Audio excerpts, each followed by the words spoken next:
Hello friend, आप सभी का स्वागत है अभिजीत स्टडी पॉइंट चैनल में। आज की इस वीडियो में सीटेट सितंबर 2026 एग्जाम के लिए बाल विकास और शिक्षा शास्त्र की क्लास करने वाले हैं। तो वीडियो को शुरू से लेकर अंत तक देखिएगा। चैनल पर नए चैनल को सब्सक्राइब कर लीजिएगा। पीडीएफ के लिए Abhijeet study point Telegram channel को ज्वाइन कर लीजिएगा। आज की क्लास में हम सीडीपी के 30 प्रश्न करने वाले हैं। अगर इन 30 प्रश्नों में से आपके 20 प्लस प्रश्न बिल्कुल सही हो जाते हैं तो आप सीटेट एग्जाम को काफ़ी अच्छे स्कोर से पास कर सकते हैं। तो आज की क्लास से कितने प्रश्न बिल्कुल सही हुए कमेंट जरूर कीजिएगा। और सीटेट एग्जाम आपका 5-6 सितंबर को होने वाला, बहुत कम समय बचा हुआ है। सीटेट एग्जाम में देखेंगे 150 प्रश्न पूछा जाता है। 150 नंबर का एग्जाम होगा। पासिंग मार्क 90 नंबर होता है। सीटेट की सबसे अच्छी बात है कि 150 में लगभग 100 से 110 प्रश्न प्रीवियस ईयर क्वेश्चन पेपर से पूछ दिया जाता है। चाहे कोई सब्जेक्ट हो, जैसे सीडीपी है, सीडीपी में 30 प्रश्न आता है, 30 में 20 से 22 प्रीवियस ईयर पेपर से। इसी तरीके से लैंग्वेज है, लैंग्वेज में हिंदी, संस्कृत, इंग्लिश, उर्दू, मराठी, कोई लैंग्वेज लेंगे 30 प्रश्न आएगा 20 से 22 प्रीवियस ईयर पेपर से। इसी तरीके से आपका सोशल साइंस है और जूनियर का मैथ साइंस है या प्राइमरी का ईवीएस मैथ है, उसमें 60 प्रश्न आता है 40 से 42 प्रीवियस ईयर पेपर से। तो सीटेट सितंबर 2026 के लिए प्रीवियस ईयर पेपर ले सकते हैं। या सोशल साइंस का क्लास 6 to 8 का पेपर सेकेंड है। बिल्कुल इसी तरह से मैथ साइंस का मिल जाएगा। प्राइमरी चाहेंगे प्राइमरी का मिल जाएगा। इसमें जून 2011 से फरवरी 2026 तक आज तक सीटेट में जितना पेपर हुआ सबका सब पेपर मिल जाएगा। आंसर की के साथ एक्सप्लेनेशन, सॉल्यूशन, व्याख्या सब कुछ दिया गया। सारे सब्जेक्ट हैं, CDP, social science, Hindi, Sanskrit, English, math science, EVS. तो यहाँ पे व्हाट्सएप नंबर दिया गया है। इसी व्हाट्सएप नंबर पर आपको लिखना है CTET previous year paper. Social science या मैथ साइंस या प्राइमरी लेकर के मैसेज करेंगे। जैसे मैसेज करेंगे रिप्लाई किया जाएगा। 30 की पेमेंट करनी है। जैसे पेमेंट करेंगे तो प्रीवियस ईयर पेपर सेंड कर दिए जाएंगे। तो व्हाट्सएप पे मैसेज करके प्रीवियस ईयर पेपर जरूर ले लीजिए। चलिए आज की क्लास को कंटिन्यू करते हैं। और आज की क्लास का आपका सबसे पहला प्रश्न बहुत ज़्यादा इंपॉर्टेंट है। अंतर्दृष्टि द्वारा सीखने के सिद्धांत में कोहलर ने प्रयोग किया था। तो इसका देखिए आपको सही जवाब बताना है। जो सूझ का सिद्धांत कोहलर ने दिया था और उन्होंने जो अपना प्रयोग हो वह किस पर किया, यह आपसे पूछा जा रहा है। तो यहाँ पे इसका राइट आंसर हो जाएगा वनमानुष पर किए थे। कोहलर ने जो अपना प्रयोग है वह वनमानुष पर किया था। तो यहाँ पर क्या होगा, बी वाला बिल्कुल राइट आंसर हो जाएगा। वनमानुष बोलिए या चिंपैंजी बोलिए। चिंपैंजी का मतलब था बंदर पर इन्होंने प्रयोग किया था। और उसका नाम था, जो बंदर था या जो वनमानुष था, उसका नाम था सुल्तान। तो यह आपको याद रखना है। अगर आपसे यह पूछा जाए कि कोहलर ने किस पर प्रयोग किया तो आपको वनमानुष ऑप्शन में मिल सकता है, या तो बंदर या चिंपैंजी, जो भी मिलेगा उसको ट्रिक कर दीजिएगा। इसके बाद देखेंगे आपसे यह भी प्रश्न पूछा जा सकता है कि जो पावलाव थे उन्होंने अपना प्रयोग किस पर किया। पावलाव ने जो अपना प्रयोग है कुत्ते पर किया। या तो यह भी प्रश्न पूछा जा सकता है कि कुत्ते पर प्रयोग किसने किया, तो पावलाव ने किया। इसके अलावा जो थॉर्नडाइक थे, थॉर्नडाइक ने अपना जो प्रयोग है वह बिल्ली पर किए थे। तो इसको भी आप लोग याद रखेंगे। इसके बाद देखेंगे यहाँ पे स्कीनर हैं, स्कीनर जो बीएफ स्कीनर हैं, उन्होंने अपना जो प्रयोग है वह चूहे पर किया था। तो इसको भी याद रखना है। यहाँ से 4 प्रश्न है। कोई प्रश्न आपके एग्जाम में पूछा जा सकता है, तो चारों आपको याद रखना है। अगला प्रश्न है कि कोहलबर के अनुसार एक शिक्षक बच्चों में नैतिक मूल्य पैदा कर सकता है। तो इसका देखिए आपको सही जवाब बताना है। देखिए जो कोहलबर्ग है, कोहलबर्ग के अनुसार आपको बताना है कि जो एक टीचर होता है, जो उसके छात्र रहते हैं, जो बच्चे रहते हैं, बच्चों में नैतिक मूल्य कैसे वह पैदा कर सकता है।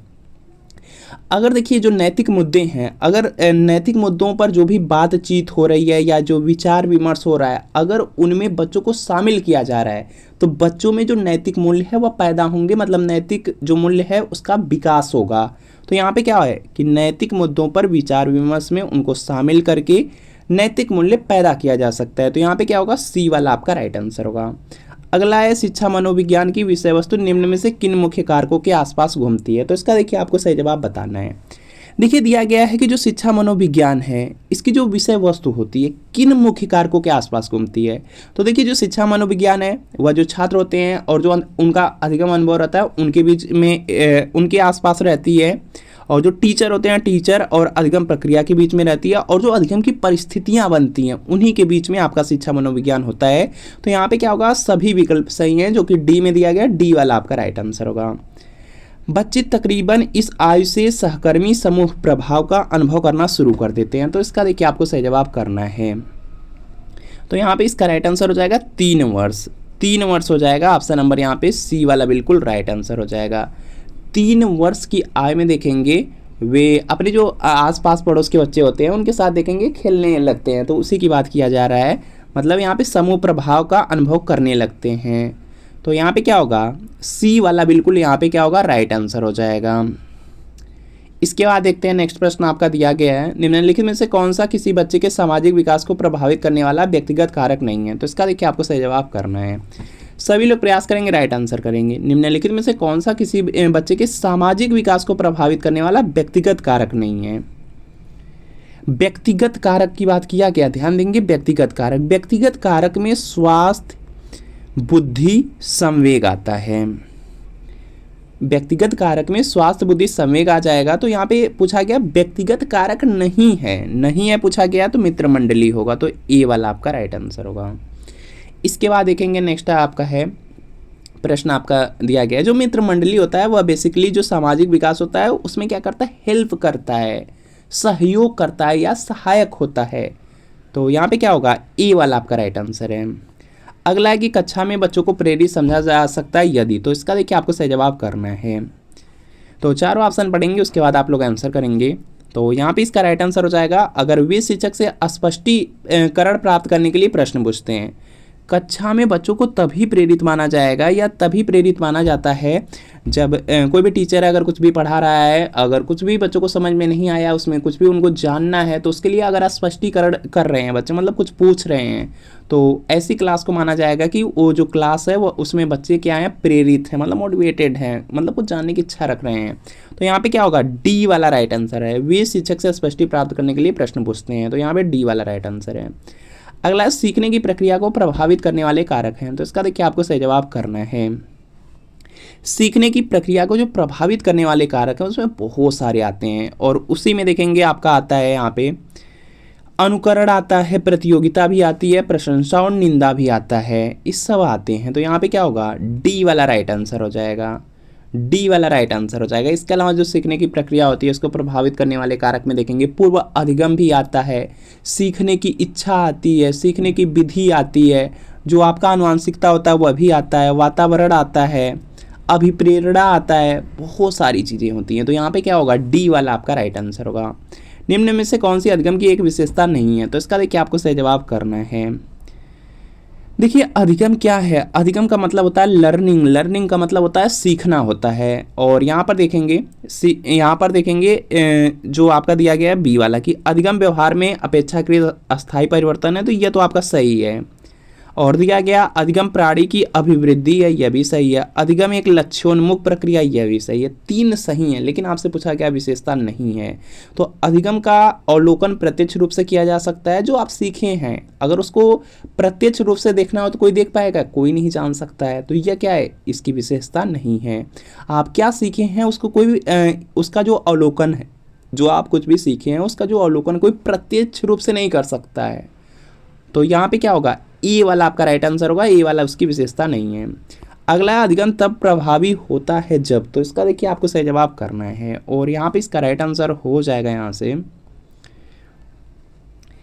अधिगम तब प्रभावी होता है जब। देखिए अधिगम या जो लर्निंग सीखना है वह कब इफेक्टिव होगा, जब विद्यार्थियों को अपने अधिगम लक्ष्य स्वयं निर्धारित करने के अवसर दिए जाते हों। तो यहाँ पे क्या होगा, डी वाला आपका राइट आंसर होगा। अगला देखेंगे, यहाँ पे प्रश्न दिया गया है कि अनुबंधन की प्रक्रिया में प्रथम सोपान निम्नांकित में से कौन सा है, तो इसका देखिए आपको सही जवाब करना है, और यहाँ पे इसका राइट आंसर होगा उत्तेजना होता है, जो कि ए में दिया गया है, ए वाला आपका राइट आंसर है। अगला, एक शिक्षक अपनी प्रतिक्रिया से असफलता शब्द को प्रतिस्थापित कर सकता है, तो इसका देखिए आपको सही जवाब बताना है। एक शिक्षक अपनी प्रतिक्रिया से असफलता शब्द को प्रतिस्थापित कर सकता है। तो अगर देखिए जो अधिगम है, अगर आप सीखते हैं बार बार, यहाँ पे अच्छी तरीके से सीखना चाहते हैं या सीखते हैं, तो इसमें जो असफलता है, जो आप बार बार फेल होते हैं, वह दूर किया जा सकता है अधिगम में उभरना से। तो यहाँ पे क्या होगा, डी वाला आपका बिल्कुल यहाँ पे राइट आंसर हो जाएगा। यहाँ पे क्या होगा, डी वाला बिल्कुल यहाँ पे राइट आंसर हो जाएगा। इसके बाद देखेंगे नेक्स्ट आपका है यहाँ पे अधिगम के एक अनुकूल वातावरण में खाली स्थान दिया गया के अलावा निम्नलिखित विशेषताएं उपस्थित होती हैं, तो इसका देखिए आपको सही जवाब बताना है। अधिगम का जो एक अनुकूल वातावरण होता है उसमें किसके अलावा निम्नलिखित विशेषताएं उपस्थित होती हैं, तो इसमें देखेंगे आपका यहाँ पे शिक्षार्थी को स्वायत्तता होती है, बहुविषयक दृष्टिकोण होता है, लचीली प्रक्रिया, यह तीन तो होता है अनुकूल वातावरण में, लेकिन शिक्षक की निगरानी नहीं होगी, तो सी वाला आपका राइट आंसर हो जाएगा। अगला देखेंगे प्रश्न आपका दिया गया है कि किस प्रकार के प्रश्न बच्चों में सोच विचार कौशल बढ़ाते हैं। तो इसका देखिए आपको सही जवाब बताना है। देखिए दिया गया किस प्रकार के प्रश्न बच्चों में जो सोच विचार हो गया या जो कौशल हो गया उसको बढ़ाते हैं। तो यहाँ पे इसका राइट आंसर हो जाएगा जो तथ्यात्मक प्रश्न होते हैं। तथ्यात्मक प्रश्न यहाँ पे क्या होगा, बी वाला बिल्कुल राइट आंसर हो जाएगा, तथ्यात्मक प्रश्न हो जाएगा। तथ्यात्मक प्रश्न में जो बच्चा रहता है उसको बहुत ज़्यादा पढ़ने की ज़रूरत होती है, वह उसको डीपली पढ़ता है और जब डीपली पढ़ता है तो उसमें सोचने समझने की जो शैली होती है वह विकसित होती है और जो बच्चा होता है वह सही डायरेक्शन में आगे बढ़ता है। तो यहाँ पे क्या होगा, बी वाला आपका राइट आंसर होगा।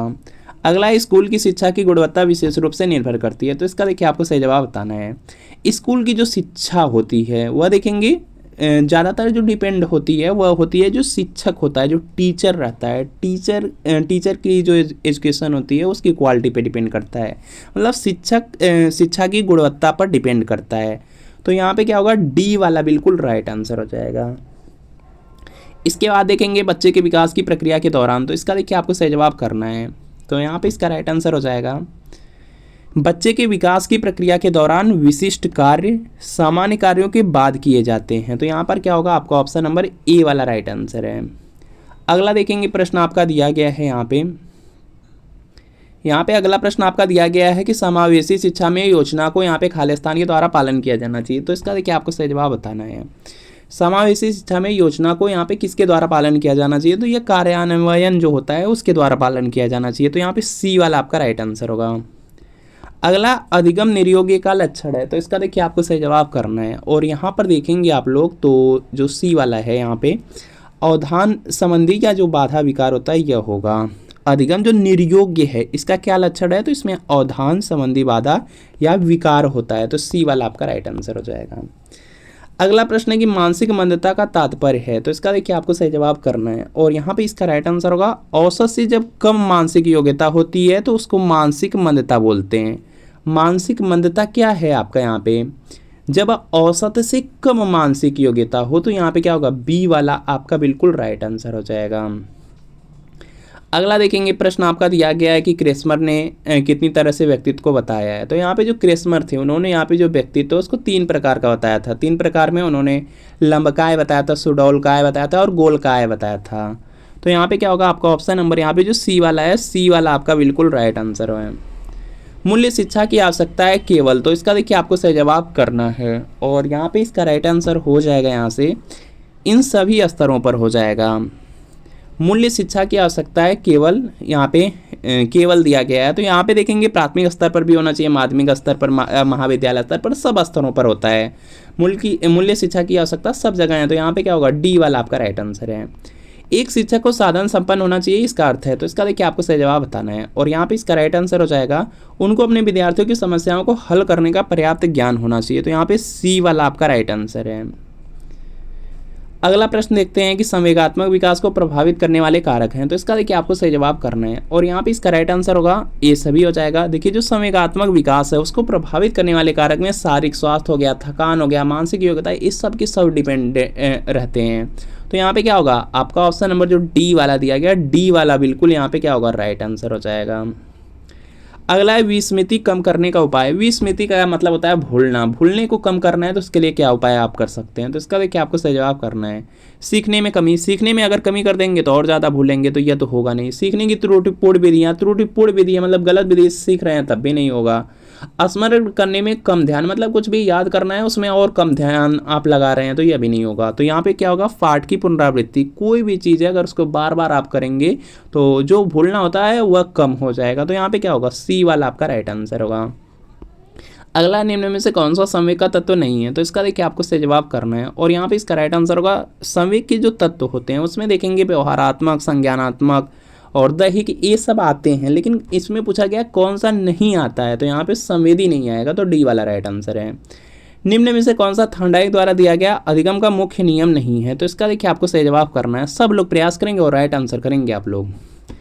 तो आपको भी पता है कि यहाँ पे थॉर्नडाइक ने जो अधिगम होता है या जो सीखना होता है उसके 3 मुख्य नियम दिए थे।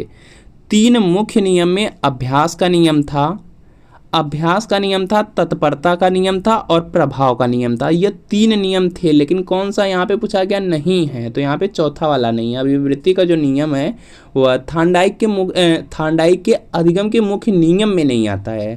तो यहाँ पे क्या होगा, डी वाला आपका राइट आंसर होगा। अगला है कि विकास की पूर्व संक्रिया अवस्था निम्न में से किसने दिया था, तो इसका देखिए आपको सही जवाब बताना है।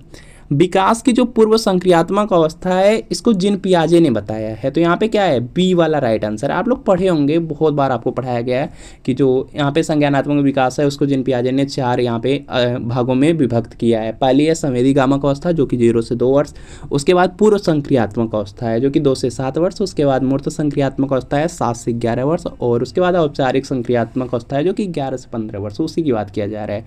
तो यहाँ पे बी वाला आपका राइट आंसर होगा। विकास की जो पूर्व संक्रियात्मक अवस्था है ये चलती है 2 से लेकर 7 वर्ष, तो याद रखेंगे। प्रधानाध्यापक या वरिष्ठ शिक्षक के लिए विद्यालय में कौन सी नेतृत्व शैली बेहतर है, तो इसका देखिए आपको सही जवाब बताना है। तो उनके लिए प्रजातांत्रिक यहाँ पे नेतृत्व होता है जो कि बी में दिया गया, बी वाला राइट आंसर है। अगला प्रश्न है, खालिस्तान दिया गया है के अनुसार इदम, अहम और पराहम व्यक्तित्व के 3 घटक हैं, तो इसका देखिए आपको सही जवाब बताना है। और यह बताया था फ्रायड ने बताया था, फ्रायड हो जाएगा, फ्रायड दिया गया डी में, तो डी वाला बिल्कुल यहाँ पे राइट आंसर हो जाएगा। फ्रायड जो यहाँ पे व्यक्तित्व होता है, पर्सनालिटी होता है, उसको स्पष्ट करने के लिए मनोविश्लेषणात्मक सिद्धांत दिया था और उसी में उन्होंने बताया था। तो यहाँ पे क्या होगा, डी वाला आपका राइट आंसर है। सीखने से संबंध प्रतिक्रिया सिद्धांत में जो पावलाव है उन्होंने प्रयोग अपना किस पे किया, तो यह तो अभी जस्ट आपको बताया गया कि पावलाव ने जो अपना प्रयोग है वह कुत्ता पर किए थे। तो यहाँ पे क्या होगा, बी वाला राइट आंसर हो जाएगा। अगर आपसे बिल्ली पे पूछा जाएगा तो आपको बताना है कि थांडाइक ने प्रयोग किया था, या आप लोग यहाँ पे कर लेंगे। बाकी बंदर पे पूछा जाएगा तो कोहलर, बंदर दे या वनमानुस दे दे, या चिंपैंजी दे दे, या सुल्तान नामक वनमानुस या बंदर लिख दे, तो आपको कोहलर ट्रिक करना है। बाकी यहाँ पे चूहे की बात किया जाएगा तो यहाँ पे BF स्किनर हो जाएंगे, आपको याद रखना है। अगला है कि निम्न में से कौन सा शिक्षण का स्तर नहीं है, तो इसका देखिए आपको सही जवाब बताना है। शिक्षण के 3 स्तर हैं, स्मृति, बोध और चिंतन।